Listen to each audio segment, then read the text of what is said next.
तो दोस्तों वेलकम है आज के एपिसोड पे 25-26 के सेशन का मैथ का मोस्ट एक्सपेक्टेड क्वेश्चन। आज भी चलो हम देखते हैं और एक धमाकेदार क्वेश्चन जो इस साल आने का बहुत ही चांसेस है। इस साल आने का बहुत ही चांसेस है ये क्वेश्चन। चलो देखते हैं। ये है एप्लीकेशन ऑफ ट्रिग्नोमेट्री का। एप्लीकेशन ऑफ ट्रिग्नोमेट्री क्वेश्चन है बेटा। क्वेश्चन क्या है? The angle of elevation of a cloud from a point h meters above the surface area of a lake is theta and the angle of depression of its reflection in the lake is phi. Prove that the height of the cloud above the lake is h whole into tan phi plus tan theta whole divided by tan phi minus tan theta. इसको हम आज prove करके देखते हैं। चलो तो कैसे करेंगे? तो बोला गया है हमें कोई लेक, ये मैं फिगर बना दिया हूं आपको। देखिए कैसे बनाया मैंने, ताकि ये जो BC मैंने लिया हूं ये है हमारा लेक, ये है लेक। बोला है the angle of elevation of a cloud from a point h metres above the surface area of a lake. Above the surface area of lake बोला था, तो ये है सरफेस एरिया ऑफ लेक। तो इसी से h मीटर मैंने above गया ऊपर, h मीटर अबव गया ऊपर, BC लिया, उसके बाद AB लिया, ये हुआ मेरा h मीटर्स, ये हुआ मेरा h मीटर्स। ओके, तो इसी h मीटर से यहां पे बोल रहा है जो क्लाउड यहां पे है, क्लाउड मैं देख रहा हूं, यहां पे जो मैं क्लाउड देख रहा हूं, ये जो क्लाउड का किसी जो AB के ऊपर ये क्या बन रहा है? थीटा फॉर्मेशन कर रहा है। Angle of elevation theta formation कर रहा है। क्लियर? तो हमें पता है, ताकि अगर लेक में ये अगर एंगल ऑफ यहां पे अगर ये क्या होगा, इसका रिफ्लेक्शन फिर से यहां क्या बोल रहा है? And the angle of depression of its reflection, angle of depression of its reflection क्या बन रहा है? फाई बन रहा है। क्या बन रहा है बेटा? फाई बन रहा है। तो जो क्लाउड है, उस क्लाउड का जो क्लाउड h मीटर्स के अबव में आ रहा है, उसका वो जो रिफ्लेक्शन उसका फिर से बन रहा है कितना? फाई के हिसाब से उसका रिफ्लेक्शन आ रहा है। तो एंगल ऑफ एलिवेशन में आ रहा है थीटा और उसका रिफ्लेक्शन में आ रहा है फाई। Okay clear? तो ये जो अबव h मीटर हम लोग लिए हैं, इस तरफ गया h मीटर मतलब इस तरफ भी h मीटर ही रहेगा, सेम टू सेम। ओके, तो ये जो लेक का डिस्टेंस हम x ले रहे हैं। लेक का डिस्टेंस हम क्या ले रहे हैं? यहाँ पे x मान रहे हैं। और इसके ऊपर जो क्लाउड का उसको हम y मान रहे हैं। यहाँ पे उसके ऊपर का हम क्या मान रहे हैं? y मान रहे हैं। Okay clear? तो अब देखिए, तो हमें फाइंड आउट करना है, यहाँ पे क्या फाइंड आउट करना है? CE फाइंड आउट करना है। हमें CE फाइंड आउट करना है। CE जो फाइंड आउट करेंगे क्या होगा? y प्लस h, यानी कि y प्लस h मुझे फाइंड आउट करना है। y प्लस h हमें फाइंड आउट करना है। जब ऐसे कर लेंगे तो ये ऑटोमेटिकली आ जाएगा। चलो देखते हैं कैसे, देखते हैं कैसे। तो यहाँ पे लिख देते हैं CE हमें फाइंड आउट करना होगा। जनरली हमें CE फाइंड आउट करना, तो क्या करेंगे? पहले देखते हैं कौन सा ट्रायंगल इसमें देखते हैं। तो पहले इस वाला ट्रायंगल में देखिए, इन ट्रायंगल EAD पे देखिए, इन ट्रायंगल EAD, इन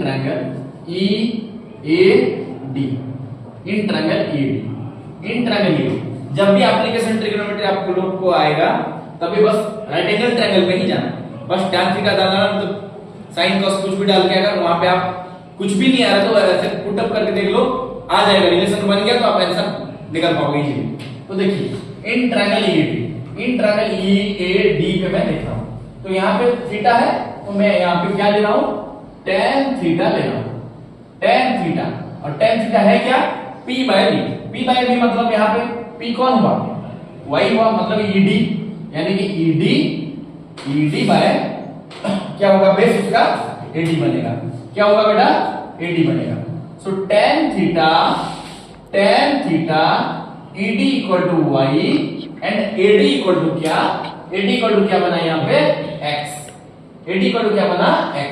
जब ये मल्टीप्लाई हो जाएगा यहाँ पे, we can write this as x tan theta equal to y। ये मुझे रिलेशन मिल गया x tan theta equal to y के हिसाब से। इसको हम इक्वेशन 1 ले लेते हैं, इसको हम इक्वेशन 1 ले लेते हैं। हो गया, पहला ट्रायंगल में चला गया। अभी दूसरी ट्रायंगल में देखिए, दूसरी ट्रायंगल कौन है? जिस तरफ रिफ्लेक्शन हो रहा है, यानी कि ADF की तरफ देखिए, ADF की तरफ देखिए। ADF में तो चलो लिखते हैं in triangle ADF। Now in triangle कौन सा? ADF in triangle ADF triangle पे फिर से यहाँ पे फाई है तो हम क्या लेंगे tan फाई मतलब यहाँ पे tan थीटा जैसा हुआ tan फाई तो p बाय b मतलब परपेंडिकुलर इसका थीटा का सामने वाला हिस्सा ऑलवेज परपेंडिकुलर, यहाँ पे भी थीटा का सामने वाला हिस्सा ऑलवेज परपेंडिकुलर, तो थीटा का सामने वाला हिस्सा कौन है इस तरफ d और f, तो यहाँ पे हम लिखते हैं df नहीं तो fd बाय क्या लिखेंगे बेस कौन होगा बेस कौन होगा यहाँ पे भी AD। Okay so now tan phi equal to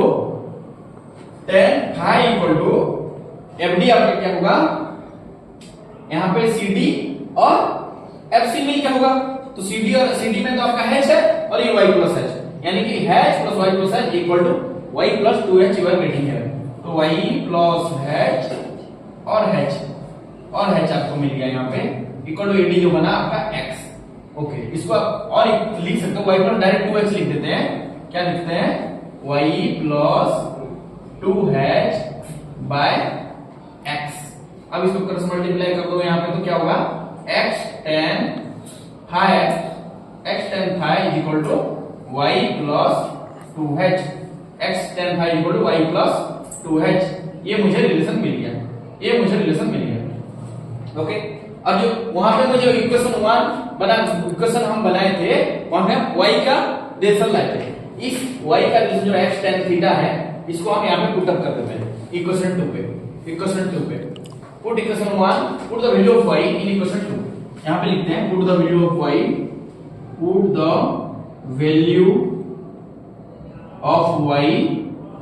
in equation 2 पे डाल देते हैं। इक्वेशन 2 में डालने में क्या होगा, सो x tan phi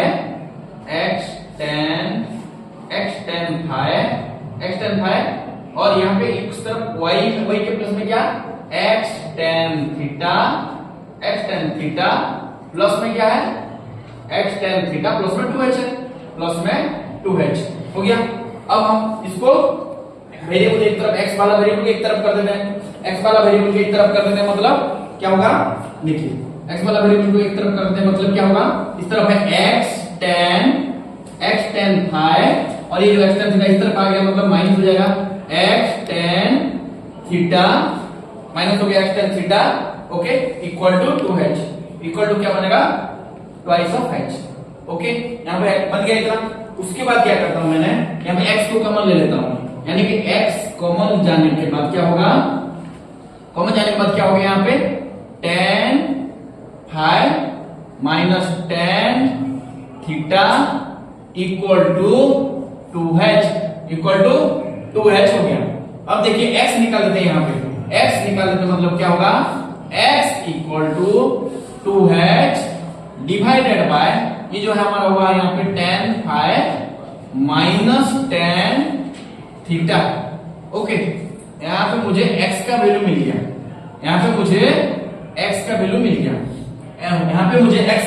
गया, लेकिन हमें जाना है कहाँ, यहाँ पे प्रूव करना है h whole into tan phi plus tan theta divided by tan phi minus tan theta. अब क्या कर सकते हैं, इस x का वैल्यू को चलो देखते हैं।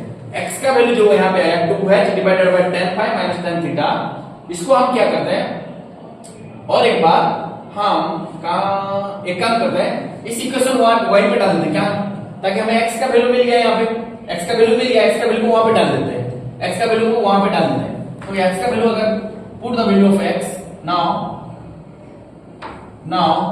put the value of x in equation 1 पे डालते हैं। इक्वेशन 1 क्या है, x tan phi equal to y और y का वैल्यू और एक हमें मिल जाएगा x tan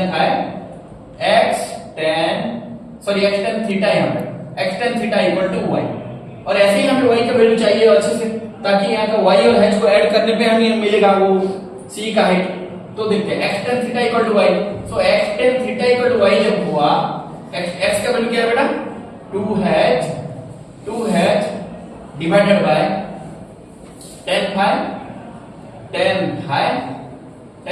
minus tan theta और यहाँ पे tan थीटा मल्टीप्लाई हुआ है तो यहाँ पे भी क्या होगा, मल्टीप्लाई हो जाएगा। तो 2h tan थीटा हो गया, ये क्या हो गया 2h tan theta by tan phi minus tan theta equal to y। ये आपका y का वैल्यू मिल गया यहाँ पे फिर से। ओके, y का वैल्यू एग्जैक्टली ये मिला। ओके, तो हमें क्या चाहिए, हमें CE फाइंड आउट करना है। हमें क्या फाइंड आउट करना है, CE, ताकि बोला है prove that the height of the cloud above the lake, height of the cloud above the lake मतलब सी के अबव से कितना हाइट है, यानी कि C टू E तक मुझे फाइंड आउट करना है। C से लेके E तक फाइंड आउट करना है, C से लेके E तक हमें फाइंड आउट करना है। तो कैसे करेंगे, now we need to find out, we need to find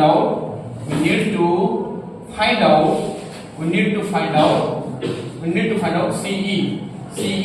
Okay, so CE is equal to, therefore CE equal to y plus h। तो y का वैल्यू क्या मिला बेटा आपको, 2h tan theta divided by tan phi minus tan theta plus h है। अभी देखिए यहाँ पे हम क्या करेंगे, इसके नीचे कुछ नहीं है मतलब 1 है, तो एलसीएम जाएगा यहाँ पे, एलसीएम कितना होगा, सेम ही रहेगा, tan phi minus tan theta, tan phi minus tan theta.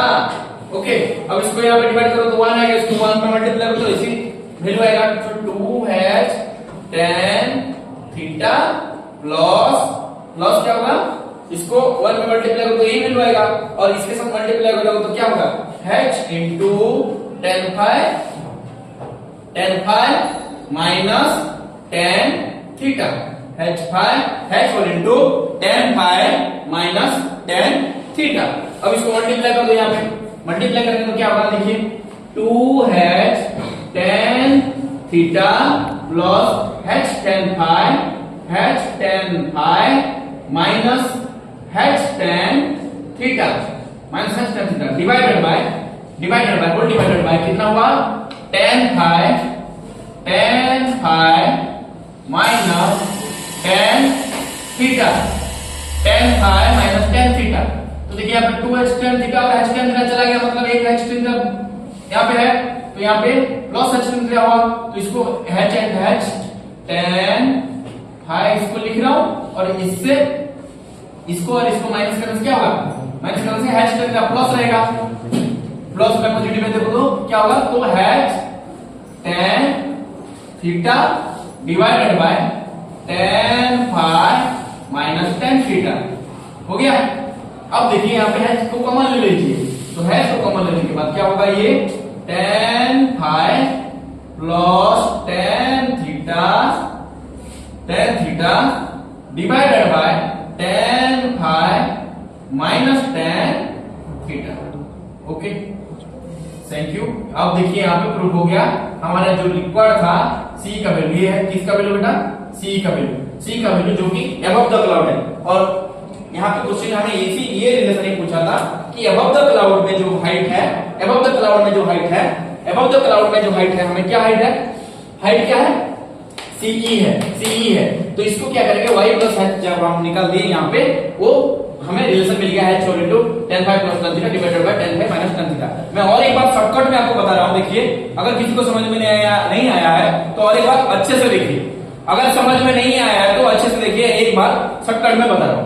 Question में दिया गया है, एक लेक है, आपके पास लेक है, और लेक में से आप क्या है, अबव हाइट मीटर, थोड़ा सा ऊपर में जाके, अगर हम जगह थोड़ा सा ऊपर हाइट में अगर जाके देख रहे हो क्या हो रहा है, क्लाउड का क्या हो रहा है, एंगल ऑफ एलिवेशन उसी हाइट पे थीटा का फॉर्मेशन कर रहा है, और उसी से क्या हो रहा है, उसका रिफ्लेक्शन आ रहा है, फिजिक्स का यूज होगा, यहाँ पे रिफ्लेक्शन होगा, पानी में रिफ्लेक्शन होगा इसका, तो पानी में इसका रिफ्लेक्शन जा रहा है, लेक में इसका रिफ्लेक्शन जा रहा है, तो फाई के एंगल पे, तो उस तरफ थीटा इस तरफ का है, तो दो राइट एंगल ट्रायंगल हमारे पास फॉर्मेशन हो रहा है, एक है EAD और एक है बेटा क्या, FDA। इस दोनों राइट एंगल ट्रायंगल को हम क्या करना है, राइट एंगल लेना है, राइट एंगल लेके हमें उसको रिलेशन निकालना है। तो यहाँ पे राइट एंगल रिलेशन निकाल दे y का और एक बार इसको रिलेशन यहाँ पे निकाले हम रिलेशन निकाल के इस यहाँ पे x का वैल्यू निकाल दिया हम लोग। जब x का वैल्यू निकल गया उसको फिर से डाल के y का वैल्यू हमें मिल जाएगा। तो जब y का वैल्यू मिल गया मेरे पास, उस y को वैल्यू को जब मैं h के साथ ऐड कर देता हूं तब मुझे क्या मिल जाता है, मेरा CE मिलता है, जो कि CE का पूछा है हाइट कितना हो गया, अबव द लेग में उसका हाइट पूछा है। तो इसी अकॉर्डिंगली हम जाके इस क्वेश्चन को सॉल्व कर सकते हैं, जो कि इस बार इस 2025-26 का बहुत ही इंपॉर्टेंट क्वेश्चन है, ये आ सकता है, कृपया देख लीजिएगा। Thank you.